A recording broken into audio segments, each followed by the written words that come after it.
धनबाद के केंदुआड़ी के पास धनबाद बोकारो मुख्य सड़क धंसने की घटना के 13 दिन बीत जाने के बावजूद मरम्मत कार्य शुरू नहीं होने से अब यह मामला पूरी तरह सियासी रंग ले चुका है। सड़क मरम्मत में देरी को लेकर जहां स्थानीय लोग परेशान हैं, वहीं राजनीतिक दल एक दूसरे पर आरोप प्रत्यारोप कर रहे हैं। इसी कड़ी में धनबाद के पूर्व मेयर सह झामुमो नेता चंद्रशेखर अग्रवाल ने धनबाद विधायक राज सिन्हा के धरना प्रदर्शन पर तीखा पलटवार किया। उन्होंने कहा कि धनबाद की जनता राज सिन्हा को झेल रही है। वे खराब बैटरी की तरह हो गए हैं, जो खुद को रिचार्ज करने के लिए कुछ घंटे धूप में बैठते हैं। चंद्रशेखर अग्रवाल ने आरोप लगाया कि 3 बार विधायक रहने के बावजूद राज सिन्हा ने जनता के लिए ठोस काम नहीं किया, बल्कि लोगों को भ्रमित करने का काम किया है। उन्होंने कहा कि पुनर्वास जैसे अहम मुद्दे पर केंद्रीय सरकार जिम्मेदार है, लेकिन विधायक अपनी ही सरकार से सवाल करने के बजाय राज्य सरकार को बदनाम करने में लगे हैं। वहीं झामुमो जिला कमेटी की प्रेस वार्ता में एयरपोर्ट मुद्दे पर भी भाजपा को निशाने पर लिया गया। चंद्रशेखर अग्रवाल ने कहा कि धनबाद में एयरपोर्ट को लेकर भाजपा गलत राजनीति कर रही है। उन्होंने याद दिलाया कि झारखंड में लंबे समय तक भाजपा की सरकार रही और धनबाद में लगातार भाजपा के सांसद रहे, फिर भी एयरपोर्ट नहीं बन पाया।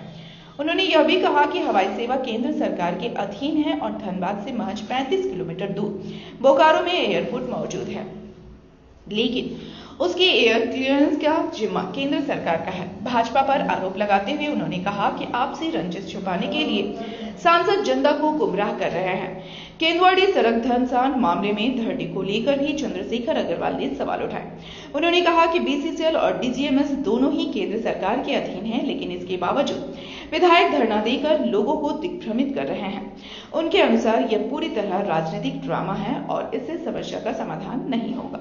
अब मैं आपको बताना चाहती हूँ, ये जो भ्रम फैलाया जा रहा है कि राज्य सरकार जो है वो यहाँ पे एयरपोर्ट नहीं बनने दे रही है। हमारी धनबाद की जनता को ये जानने का अधिकार है कि आखिर ये एयरपोर्ट नहीं बनने दिया जा रहा है, तो क्यों बनने नहीं दिया जा रहा है। आज भाजपा देखिए धनबाद में पिछले 35-40 वर्षों से धनबाद में राज कर रही है। मेयर भाजपा के थे, विधायक भाजपा के थे, एमपी भाजपा के थे। जब मेयर, विधायक, सांसद सब भाजपा के, तो 30-35 सालों तक धनबाद को ठगा क्यों गया? आज आपका नींद क्यों खुल रहा है? आपको पिछले पूर्व मेयर साहब को अगर बहुत ज्यादा वहाँ पे इनके हिसाब से काम होता, इनकी बातों को सुनी जाती, तो आज माननीय मुख्यमंत्री हेमंत सोरेन जी के नेतृत्व में ये क्यों खुद को समर्पित करते? जाहिर सी बात है, ये भी धनबाद का विकास चाहते थे, नहीं होने दिया गया, जिसके कारण ये आज यहाँ पे आए हैं हम लोग के साथ। क्यों? क्योंकि एक ऐसे मुख्यमंत्री जो एकमात्र वो है जो धनबाद सहित पूरे झारखंड का उत्थान, विकास और समृद्धि की ओर लेकर के जा सकते हैं, आज उनके पास है। क्यों है? बात ही किसने किया? भाजपा ही ने किया। एक ऐसे व्यक्ति जो धनबाद का समृद्धि चाहते थे, धनबाद का विकास चाहते थे, हर बार इनको रोका गया, जिसके कारण आज यहाँ है। तो सालों से धनबाद को ठगा गया, एयरपोर्ट नहीं दिया गया। मैं ये पूछना चाहती हूँ कि जब धनबाद से एम्स गया, जब धनबाद से एयरपोर्ट गया, उस वक्त यहाँ के सांसद हमारे माननीय पशुपतिनाथ सिंह जी थे, तो क्यों गहरी नींद में सोए हुए थे? डबल इंजन की सरकार थी, क्यों नहीं बना? क्यों देवघर चला गया? और आज जमीन की बात करते हैं। आज हमारी राज्य के मुखिया माननीय मुख्यमंत्री जी जमीन देने के लिए भी तैयार है, बशर्ते कि उनके पास नियम था, एक संवैधानिक प्रक्रिया होता है हर एक चीजों का। एक एयरपोर्ट को बनाना एक मुख्यमंत्री की वश की बात नहीं है। मुख्यमंत्री जमीन तभी देंगे जब केंद्र से प्रस्ताव आएगा, उनके पास कोई तो दस्तावेज होगा। आप इतना बड़ा आंदोलन करते हैं, इतना बड़ा आप धरना प्रदर्शन करते हैं, आपके पास दस्तावेज नहीं है। आपके पास दस्तावेज होना चाहिए कि कौन सा दस्तावेज आपके पास है जो ये साबित करता है कि माननीय मुख्यमंत्री हेमंत सोरेन जी एयरपोर्ट नहीं बनने दे रहे हैं। तो इस तरह से धनबाद की जनता की आंखों में धूल झोंकना बंद कीजिए, क्योंकि धनबाद की जनता उतनी बेवकूफ नहीं है। पिछले 35-40 सालों से आप लोगों ने बेवकूफ बनाया। 2018 में केंद्र की सरकार के द्वारा एक टीम आता है, जो एफसीआई की जांच होती है कि वहां पर एयरपोर्ट बन सकता है कि नहीं। विजिबिलिटी रिपोर्ट जो है वो पक्ष में नहीं दिया। किसने नहीं दिया? केंद्र की सरकार ने। उस रिपोर्ट को आधार बनाते हुए ये तय करके वो लोग गए कि धनबाद में एयरपोर्ट नहीं बन सकता है, बोकारो में बनेगा। और बोकारो में जब जमीन दिया गया, किसने दिया जमीन? बोकारो में आज जमीन मिला, तभी वहाँ एयरपोर्ट बना। और एयरपोर्ट बनने के बाद वहाँ का जो एनवायरमेंटल रिपोर्ट है, एनवायरमेंट रहा है वो कौन देगा? वो केंद्र की सरकार देंगे महोदय।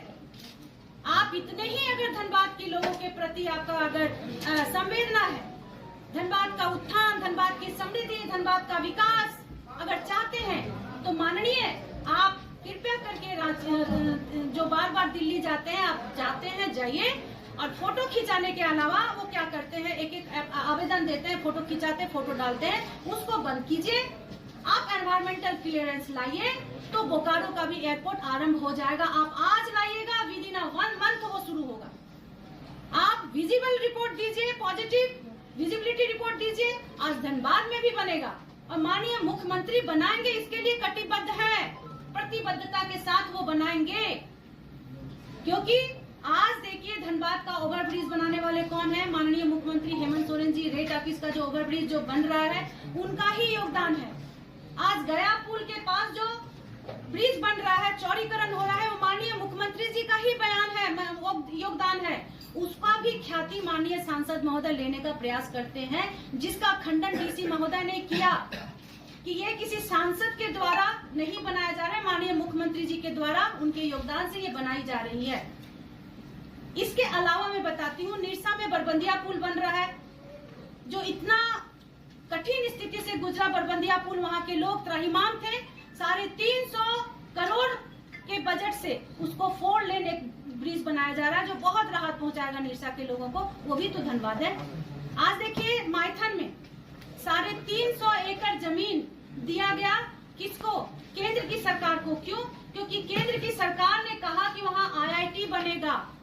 IIT केंद्र का मामला है, और IIT बनाने के लिए जब एक मुख्यमंत्री 350 एकड़ जमीन दे सकते हैं, तो क्या एयरपोर्ट बनाने के लिए नहीं देंगे? इसलिए मैं आप सबसे ये कहना चाहती हूँ कि इस तरह का भ्रम फैलाना धनबाद के अंदर बंद कीजिए। धनबाद की जनता को पिछले 40 वर्षों से आप लोगों ने ठगने का काम किया है। डबल इंजन की सरकार में भी ठगा, ट्रिपल इंजन की सरकार में भी ठगा, आज भी आप ठगने का काम कर रहे हैं। बात यह है कि झारखंड अलग राज्य होने के बाद सबसे अधिक शासन अगर किसी पार्टी का रहा तो भाजपा का रहा। सबसे ज्यादा विधायक धनबाद जिला में अगर किसी का रहा तो भाजपा का रहा। सांसद लगातार अगर किसी का रहा धनबाद जिले में तो भाजपा का रहा। वर्तमान में भी सांसद भाजपा के ही हैं। 2014 से 19 तक रघुवर दास जी भी मुख्यमंत्री रहे और भी लोग मुख्यमंत्री रहे, परंतु इन लोगों ने कभी भी एयरपोर्ट बनाने का प्रयास नहीं किया, ना ही कभी इन्होंने लोकसभा में या विधानसभा में इस बात को उठाया। अचानक रात को सपना आया भारतीय जनता पार्टी के नेताओं को कि आज एयरपोर्ट बनाना है, और एक हाईटेक धरना, जिसको एक पार्टी कहा जाए, बर्थडे पार्टी के जैसा, ऐसा धरना भी हम लोगों ने पहली बार देखा, जहां कूलर की व्यवस्था, VIP खाने पीने का व्यवस्था और हाईटेक धरना का काम इन लोगों ने दिया और कहा राज्य सरकार एयरपोर्ट बनने नहीं दे रहा। इसको हम खंडन करते हैं, नकारते हैं, ये गलत है।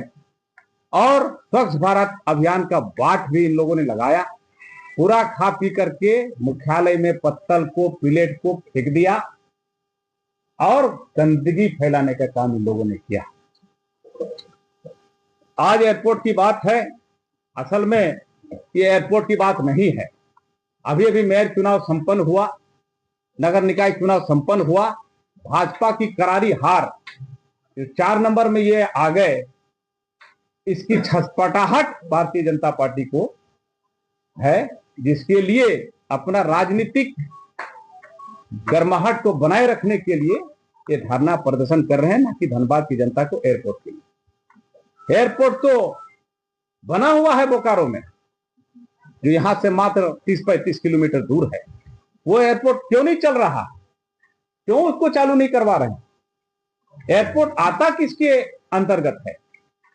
ये आता है केंद्र सरकार के अंतर्गत। वो क्यों नहीं उड़ान भर रहा है बोकारो से? देवघर से उड़ान भरा जा रहा है, तो एयरपोर्ट इसलिए उड़ान नहीं भर रहा है कि इन्वायरमेंट क्लियरेंस बोकारो को नहीं मिला है। इन्वायरमेंट क्लियरेंस कौन देगा? किसके पास ही क्लियरेंस है? दिल्ली में है।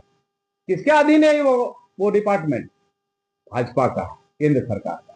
भी आप लोग देखे होंगे कि हम लोगों के धनबाद के माननीय विधायक राज सिन्हा जी ने एक धरना दिया था, अनिश्चितकालीन धरना।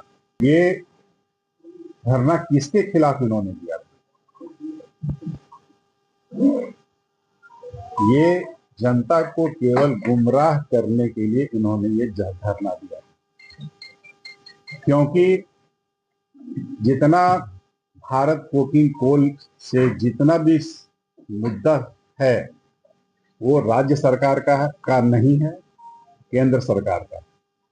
और केंद्र सरकार के पार्टी के वो विधायक, बीसीसीएल ने उस रोड को रोका। जैसे वो रोड धंसा, बीसीसीएल के कहने पे, डीजीएमएस के कहने पे उस रोड को ब्लॉक किया गया।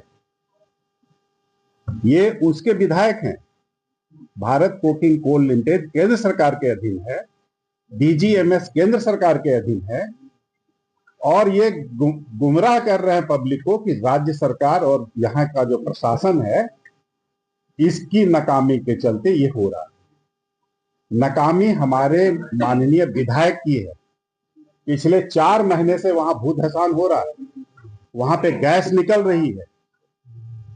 4 महीने से कोई सॉलिड एक्शन नहीं लिया गया, न डीजीएमएस के द्वारा लिया गया, और जो नाइट्रोजन गैस डाला गया वो भी लिपापोती हुआ, उसका भी कोई इफेक्ट नहीं आया। और लगातार जितना टेक्निकली आज हम लोग इक्विप्ड हैं, ये सारी घटनाएं चंद घंटों की मेहमान है, लेकिन इनकी इच्छा शक्ति इतनी कमजोर है कि ये केवल नौटंकी पे ध्यान देते हैं, काम पे कभी ध्यान नहीं देते। मोबाइल में बैटरी जब रहती है ना, खराब होती है, तो निकाल के आप धूप में डालते हैं ना हम लोग। ये बार बार अपने को 1-2-4 घंटा के लिए धूप में डालते हैं, और ये बैटरी पूरी तरीके से खराब हो चुकी है। अब धनबाद की जनता को इस बैटरी को बदलने की जरूरत है। खिलाफ धरना दे रहे हैं, इनकी खुद की सरकार, केंद्र में इनकी खुद की सरकार, और सारा काम इनकी सरकार को करना है। ये जो पुनर्वास की बात है, आपको जान के ये आश्चर्य लगेगा कि पुनर्वास में राज्य सरकार का कोई रोल नहीं है आज की डेट में। इसमें एक सीईओ होना है, ये केंद्र सरकार का होना है। डीसी को केवल जमीन के कागजात देखने के लिए रखा गया है, बाकी और कोई काम नहीं है डीसी महोदय का। ये बोलते हैं कि जिला प्रशासन इसमें शिथिल है। पूरा का पूरा शिथिलता इसमें केंद्र सरकार का है, क्योंकि पूरा पुनर्वास केंद्र सरकार अपने जिम्मे लिया है और केंद्र सरकार को करना है।